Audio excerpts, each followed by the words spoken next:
नमस्कार दोस्तों, स्वागत है आप सभी का। मेरा नाम है प्रेमपाल सिंह और आप जुड़ चुके हैं हमारे साथ यूट्यूब प्लेटफॉर्म पर। हम डिस्कस कर रहे हैं जीएस और जीके का प्रैक्टिस सेट जो आपके रेलवे के एग्जाम हैं जिसमें एनटीपीसी हो गया और ग्रुप डी की वैकेंसी है उसके लिए, और साथ ही साथ जो एसएससी बिहार एसएससी है और एसएससी जीडी की जो नई भर्ती है तो उसके लिए भी हाईली यूजफुल है ये। ठीक है, ये हमारा 48 नंबर का क्लास है। इसमें हम क्वेश्चन डिस्कस करेंगे। शुरू करते हैं। सिंधु घाटी सभ्यता का प्रमुख बंदरगाह कौन सा था? तो यहां बात हो रही है इंडस वैली सिविलाइजेशन। सिंधु घाटी सभ्यता का प्रमुख बंदरगाह कौन सा था? तो हड़प्पा, लोथल, मोहनजोदड़ो और कालीबंगा। तो जो सिंधु घाटी सभ्यता है उसका जो मेन पोर्ट है वो कौन सा है? लोथल। कौन सा है? लोथल।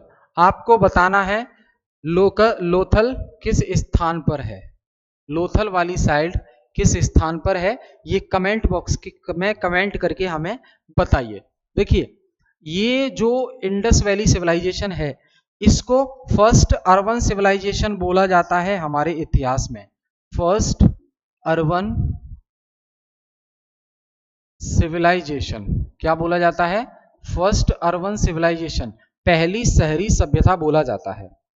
अब ये सभ्यता इतनी अच्छी थी कि ड्रेनेज सिस्टम बहुत अच्छा, जल निकास प्रणाली बहुत अच्छी और रोड बहुत अच्छे, घर भी बड़े अच्छे बने हुए थे, है ना। सिटाडिल यानी कि जिसे दुर्ग कहते हैं, दुर्ग के रूप में भी बने थे और कॉमन जो घर थे वो भी बने थे। दुर्ग थोड़ा ऊंचाई पर होते थे, ठीक। और यहाँ पे अन्नागृह भी मिला है जिसमें अन्न जमा करने के लिए। और ग्रेट बॉथ भी इंडस वैली सिविलाइजेशन में ही है ना। बहुत बड़ा स्नान घर। तो इतनी सारी विशेषताएं, तो इससे जाहिर होता है कि ये बहुत अच्छी सिविलाइजेशन रही।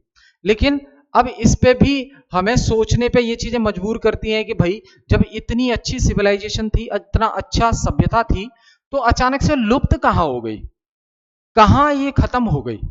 तो इसके पीछे ना कोई एग्जैक्ट व्यू पॉइंट नहीं है किसी का, कोई एक मत नहीं है, सबके अलग अलग मत हैं कि हड़प्पा सभ्यता, इंडस वैली सिविलाइजेशन या सिंधु घाटी सभ्यता का जो खात्मा है, खत्म कैसे हुई वो। तो अलग अलग लोग कहते हैं। कुछ लोग कहते हैं कि भैया सेंट्रल एशिया से आर्यंस आए थे, आर्यंस के आने से ही वैदिक कल्चर स्टार्ट हो गया, तो उसकी वजह से ये पुरानी जो सभ्यता है वो खत्म हो गई। कोई कह रहा है कोई नेचुरल कैलामिटीज आया, कोई प्राकृतिक आपदा आया उसकी वजह से। कोई कह रहा है नदियों का पानी सूख गया तो खत्म हो गई। कोई कह रहा है कि बाढ़ आ गई इसलिए यह सभ्यता खत्म हो गई। समझ रहे? कोई कह रहा है कोई पैंडेमिक आ गई, आपदा महामारी आ गई जैसे कोरोना आया था। तो बहुत सारे अलग अलग व्यू पॉइंट हैं इतिहासकारों के, तो कोई एक मत नहीं है इसके पीछे। ठीक है, तो ये ध्यान रखना है आपको। अशोक के शिलालेख किस लिपि में लिखे गए हैं? सम्राट अशोक के जो शिलालेख हैं वो किस लिपि में लिखे गए हैं? सम्राट अशोक के। तो in which script are Ashoka's inscriptions written?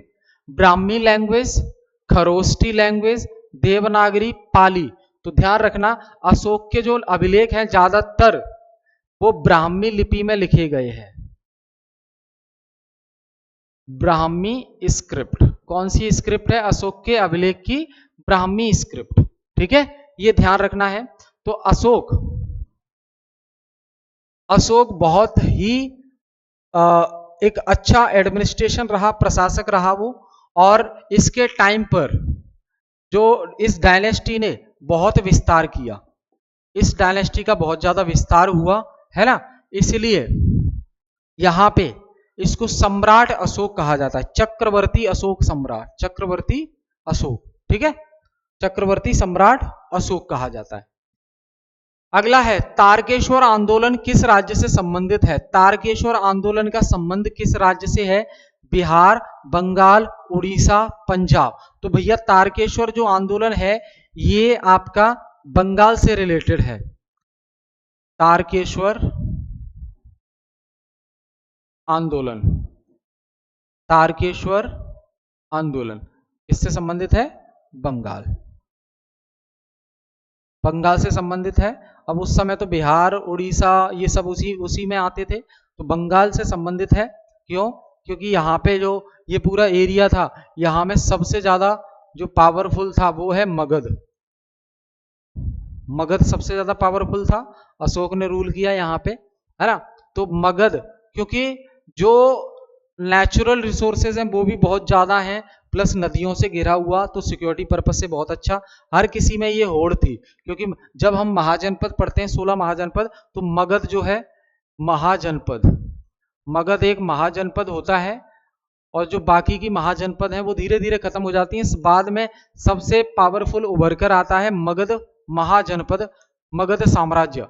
ठीक है, तो यहाँ पे मगध पर कई रूलर आए और उन्होंने रूल किया। प्रथम, हाँ ये आपके लिए सवाल है, तारकेश्वर आंदोलन किस के लिए, किसके लिए ये आंदोलन हुआ था? किसके लिए ये आंदोलन हुआ था? ये कमेंट बॉक्स में कमेंट करके बताना है आपको। प्रथम बौद्ध संगति कहां हुई थी? प्रथम बौद्ध संगति कहां हुई थी? कुशीनगर, पाटलिपुत्र, राजगृह, वैशाली। तो भैया जो फर्स्ट बुद्धिस्ट काउंसिल थी, फर्स्ट बुद्धिस्ट काउंसिल वो कहां थी? राजगृह, राजगृह में थी। ठीक, राजगृह। अब बताइए मुझे, राजगृह में जब प्रथम बुद्धिस्ट काउंसिल हुई, प्रथम बौद्ध संगति हुई, उस समय, प्रथम बौद्ध संगति के समय राजा कौन था? रूलर कौन था? शासक कौन था उस समय? कमेंट करके हमें बताइए, रिवीजन कर रहे हैं आप लोग। आगे देखिए, हुमायूं नामा पुस्तक किसने लिखी थी? हुमायूं नामा, who wrote the book Humayun नामा? अबुल फजल, गुलबदन बेगम और अलबरूनी बाबर। तो ये गुलबदन बेगम ने लिखी हुमायूं नामा। किसने लिखी? गुलबदन बेगम, गुलबदन बेगम। ठीक है, अब मुझे आप बताइए, बाबरनामा, बाबरनामा तो बाबर ने लिखी, और इसका अनुवाद किसने किया? बाबरनामा का अनुवाद किस किसने किया? किस किसने किया? ठीक है, बाबरनामा। और अकबरनामा किसने लिखी वो भी बता दें आप। अकबरनामा। और आईने अकबरी से इसका क्या संबंध है? आईने अकबरी से इसका क्या संबंध है, ये बता दें फटाफट से। तो फिलहाल हुमायूं नामा पुस्तक किसने लिखी है? गुलबदन बेगम, गुलबदन बेगम ने हुमायूं नामा पुस्तक लिखी है। महाजनपद काल में अंग की राजधानी क्या थी? अब जो 16 महाजनपद, 16 महाजनपद, इसमें सबसे पावरफुल बाद में मगध एम्पायर बन जाता है, मगध महाजनपद बनता है, लेकिन उसमें एक अंग भी था, अंग महाजनपद। अंग महाजनपद की राजधानी क्या थी? तो अंग महाजनपद की राजधानी चंपा थी। कौन थी? चंपा। अंग महाजनपद की राजधानी कौन थी? चंपा थी। ठीक है, ध्यान रखेंगे। किस गुप्त शासक को भारत का नेपोलियन कहा जाता है? समुद्रगुप्त, चंद्रगुप्त फर्स्ट, कुमारगुप्त या स्कंदगुप्त? तो किस गुप्त शासक को, गुप्ता डायनेस्टी का वो कौन सा रूलर था जिसे भारत का नेपोलियन कहा जाता है? जो नेपोलियन बोनापार्ट है उसी के बिहाफ पर भारत का नेपोलियन कहा जाता है, तो कोई और नहीं है, ये है समुद्रगुप्त। समुद्रगुप्त। जिस प्रकार नेपोलियन बोनापार्ट नहीं हारता था, उसी प्रकार ये भी नहीं हारता था, समुद्रगुप्त। इसी बिहाफ पर समुद्रगुप्त को नेपोलियन ऑफ इंडिया कहा जाता है, नेपोलियन ऑफ इंडिया। ठीक है, समुद्रगुप्त, ध्यान रखना। इलाहाबाद स्तंभ लेख किसने खुदवाया?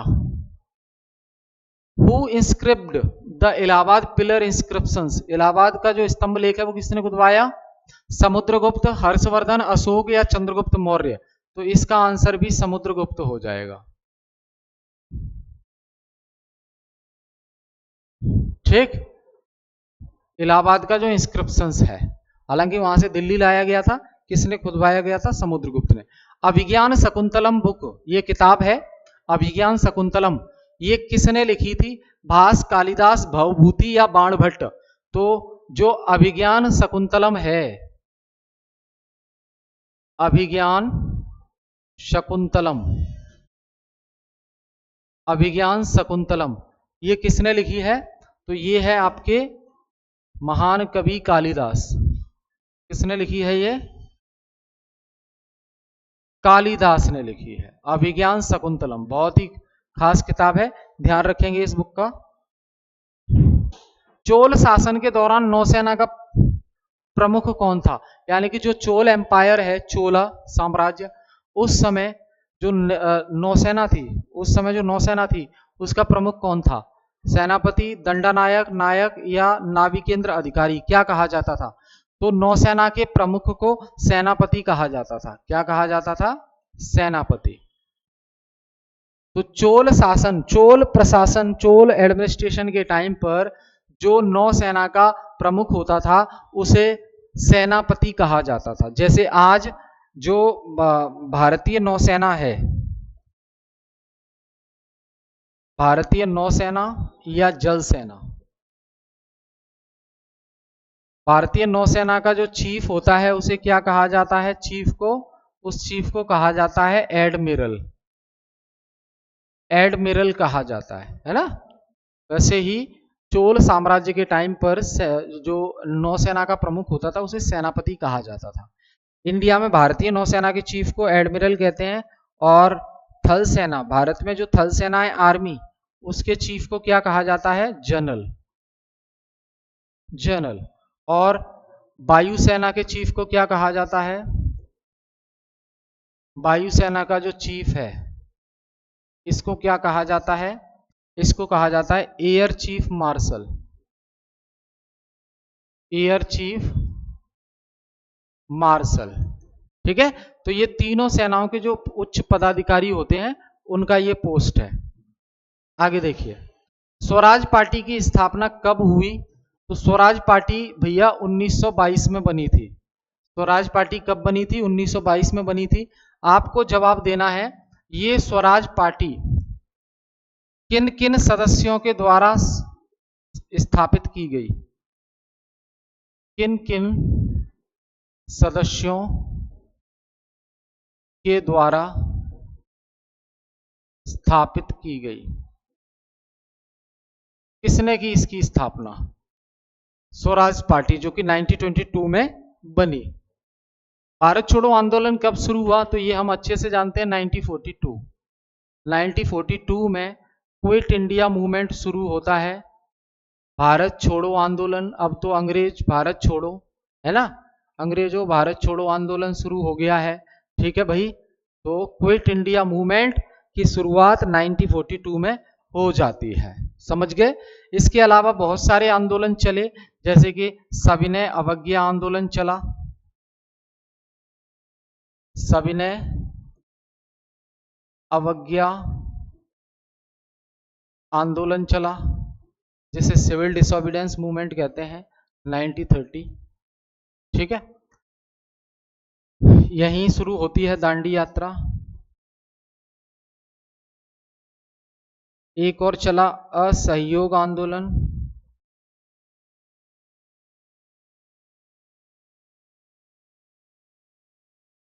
ठीक। तो ये बहुत से आंदोलन हैं जो आपको याद रखने हैं। अगला प्रश्न है, भारतीय राष्ट्रीय कांग्रेस की स्थापना कब हुई? तो हमें पता है भारतीय राष्ट्रीय कांग्रेस की स्थापना सर ए ओ ह्यूम, सर ए ओ ह्यूम के द्वारा 1885 में होती है। सर ए ओ ह्यूम के द्वारा भारतीय राष्ट्रीय कांग्रेस की स्थापना 1885 में होती है। और इसके पहली महिला अध्यक्ष कौन बनी? पहली महिला अध्यक्ष, तो वो है एनी बेसेंट। Annie Besant. और पूछा जाए कि पहली भारतीय महिला अध्यक्ष कौन बनी? भारतीय महिला अध्यक्ष कौन बनी? तो पहली भारतीय महिला अध्यक्ष सरोजिनी नायडू। सरोजिनी नायडू, ठीक है, ये ध्यान रखना है आपको। जलियांवाला बाग हत्याकांड कब शुरू हुआ? तो अप्रैल 1919।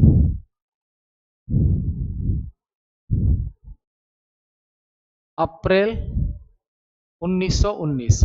तो क्या हुआ था, जो जलियांवाला बाग है अमृतसर में, वहां पर लोग इकट्ठा हुए और जनरल डायर, जो अंग्रेजों की तरफ से ऑफिसर था, जनरल डायर को लगा कि कुछ कॉन्स्पिरेसी चल रही है और उसने जो है अंधाधुंध गोलियां चलवाने का ऑर्डर दे दिया, और तो उसमें लोग मारे गए। तो ये एक नरसंहार हुआ, क्या कहेंगे इसको, मास्केयर, नरसंहार हुआ, बहुत लोग मारे गए। अब इस जलियांवाला बाग हत्याकांड जो हुआ, इससे दुखी होकर जो गीतांजलि के लिए नाइटहुड की उपाधि जिन्हें मिली थी, गीतांजलि के लिए नाइटहुड की जो उपाधि मिली थी, टाइटल, इस उपाधि का त्याग कर दिया। किसने? रविंद्रनाथ टैगोर ने। ठीक है, गीतांजलि, समझ गए, दुखी होकर। तारीख-ए फिरोज शाही किसने लिखी है? हु रोट तारीख-ए फिरोज शाही? तारीख-ए फिरोज शाही किसने लिखी है? अल बरूनी, जियाउद्दीन बर्नी, इब्न बतूता, अबुल फजल। तो जियाउद्दीन बर्नी किसने लिखी है? तारीख-ए फिरोज शाही। तारीख-ए फिरोज शाही जो किताब है वो किसने लिखी है? जियाउद्दीन बर्नी ने लिखी है। ठीक है भाई, याद रखेंगे। कौन सा मुगल सम्राट संगीत में पारंगत था? Which Mughal emperor was an expert in music? कौन सा मुगल शासक संगीत में पारंगत था? कौन सा मुगल शासक संगीत में पारंगत था? बाबर, औरंगजेब, शाहजहां, अकबर। तो सीधी सी बात है, अकबर संगीत में पारंगत, संगीत में पारंगत। ठीक, क्यों? क्योंकि इनके दरबार में थे तानसेन, संगीत के विशेषज्ञ तानसेन अकबर के दरबार में। और आप ये मानिए, अकबर, एक बार क्या हुआ, मीराबाई का नाम सुना है? मीराबाई उसी समय की है ये, मीराबाई जो कृष्ण भक्त थी, कृष्ण भक्त। और ऐसा कहा जाता है कि भगवान कृष्ण ने उन्हें साक्षात दर्शन दिए और अपने साथ ले गए, अपने साथ ले गए। तो ये जो मीराबाई जो दोहा गाती थी, दोहा, मीराबाई जो दोहा गाती थी, तो उसको सुनने के लिए बड़ी दूर दूर से जो है साधु महात्मा संत आते थे। और जब उन्हें पता चलता कि मीराबाई एक बहुत बड़ी भक्त है तो इनके दर्शन करने चाहिए, तो मीराबाई के जो दोहे थे बड़े फेमस हैं आज भी, जैसे कि पायो जी मैंने राम रतन धन पायो, समझ रहे हैं? तो दोहा जो मीराबाई गाती थी, उस दोहा को सुनने के लिए तानसेन भी भेष बदल के जाते थे। जब अकबर को ये बात पता लगी कि तानसेन जाते हैं, तो अकबर ने भी इच्छा जाहिर की कि मैं भी जाऊंगा ऐसे भक्त की दर्शन, तो ऐसे भक्त को सुनने के लिए। तो तानसेन ने कहा कि शहंशाह आप जाओगे तो सब पहचान जाएंगे, और वो तो रियासत है पूरी राजाओं की, तो वो तो जो है ऐसा समझ बैठेंगे कहीं कोई षड्यंत्र तो नहीं है। तो अकबर ने कहा कि नहीं, मैं भी शहंशाह बनकर नहीं जाऊंगा वहां पे, मैं भी भेष बदल के जाऊंगा। वो भी गए, लेकिन मीराबाई ने दोनों को पहचान लिया, समझ रहे हैं? तो ये मीराबाई जिनको साक्षात श्री कृष्ण ने दर्शन दिए ऐसा कहा जाता है, वो कहीं लंबे समय की नहीं थी, ये यहीं की थी, इसी टाइम पीरियड की। ठीक है, तो अकबर इसका आंसर हो जाएगा। इसका आंसर क्या है? अकबर। गांधी इरविन जो पैक्ट है, गांधी इरविन जो समझौता है, किस वर्ष हुआ? गांधी इरविन पैक्ट तो ये 1931 में हुआ था है गांधी इरविन पैक्ट, याद रखेंगे आप, गांधी इरविन समझौता लॉर्ड इरविन और गांधी के बीच। पहले मुस्लिम आक्रमणकारी कौन थे जिन्होंने भारत में लूटपाट की? पहले मुस्लिम आक्रमणकारी कौन थे जिसने भारत में लूटपाट की? तो वो तो महमूद गजनी, महमूद गजनवी, यही आया था सबसे पहले। ठीक है, जिसने बहुत लूटपाट की। किस शासक ने दीन है इलाही नामक धर्म चलाया? किस शासक ने दीन ए इलाही नामक धर्म चलाया? तो ये तो बचपन में किताब में पढ़ा होगा आपने, अकबर ने चलाया। तो अकबर की जो पॉलिसी थी वो टॉलरेंट थी हिंदुओं के प्रति, है ना। तो अकबर ने ही दीन इलाही धर्म चलाया, समझ गए। किस अधिवेशन में सुभाष चंद्र बोस कांग्रेस अध्यक्ष बने? कांग्रेस का वो कौन सा अधिवेशन था जिस अधिवेशन में सुभाष चंद्र बोस कांग्रेस के अध्यक्ष बनाए गए? तो हरिपुरा अधिवेशन जो हुआ था कांग्रेस का, हरिपुरा अधिवेशन, उसमें कांग्रेस के अध्यक्ष कौन बने थे? उस अधिवेशन के तो सुभाष चंद्र बोस बने थे। ठीक है, तो दोस्त ये हमने डिस्कस किया। आई होप चीजें पसंद आई होंगी। हमने ये क्वेश्चन देखे, चीजें क्लियर हैं। अगर कोई डाउट होता है तो आप कमेंट करके हमें बता सकते हैं, आप कमेंट करके हमें बता सकते हैं। ठीक है, कोशिश करेंगे उन चीजों को क्लास में शामिल किया जाए जिससे आपके वो डाउट सॉल्व हो जाए। बाकी मंडे से यूपी पुलिस की भी सीरीज स्टार्ट हो रही है और राजस्थान पुलिस की भी सीरीज स्टार्ट हो रही है, तो जुड़ना बिल्कुल ना भूलें। टाइम 8 बजे डेली, सोमवार से लेकर शनिवार तक। तो thank you all of you, thank you.